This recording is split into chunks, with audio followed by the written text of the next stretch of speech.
Welcome back to Business Equity and Opportunities. Time for the Week in Business. We start with an event that saw dignitaries and community leaders gather on Indiana Avenue to dedicate a stretch of the iconic street to the memory of the neighborhood's most famous name, Madam C.J. Walker.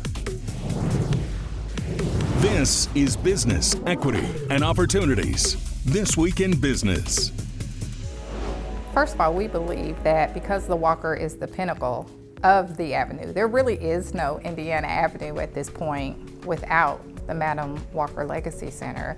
It is the only entity that is still around in its original form and doing its original function from its heydays 96 years ago. And so we believe that it's our job not just to uplift, the legacy of Madam Walker, but of this area. About a year ago, the Madam Walker Legacy Center Board, led by Vop Osley, City County Councilor Vop Osley, who also is a Madam Walker Board member, they came together and they voted yes to do this. And so we've been working very closely with the city over the last year, as well as our partners. It's something that I was, really wanting to make sure that the community really understood as a whole, that this wasn't just the Walker in the city, but it was our neighbors. We had to have all of our neighbors down Indiana Avenue sign off on this. And we were so happy that they did. And so we've been taking time to get all of that done. And then we're, able to announce this last weekend. The Walker opened back up after COVID in 2021. And so since then, we have just finished our last strategic plan. And in June, we completed our new 4-year strategic plan. So we are officially on the road to 100 years old. We are 96 years old. So we've got 4 years. And so one of the first things that we did announce was the rooftop venue. Rooftops are pretty popular now, and one of the things, while we might be an intimate space, we know that we have to do is we have to be, all things to this community, but also we have to be competitive.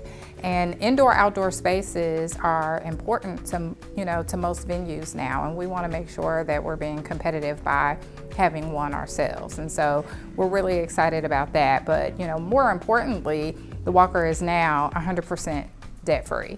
And so one of the last pieces of the last strategic plan was for us to unload the investment management properties that we had along the avenue. And so by doing that, we had a parcel in the 500 block and then one right next door. And they both have now been sold to what we feel are developers that are also strong community partners.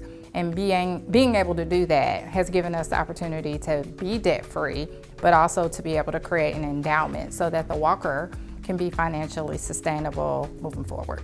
What the Madam Walker is doing, we actually support entrepreneurs. That is one of our primary pillars. And so the small Black businesses that actually are within the Indianapolis community, whether they're actually located on the avenue or not, we support those. We support those entities year-round.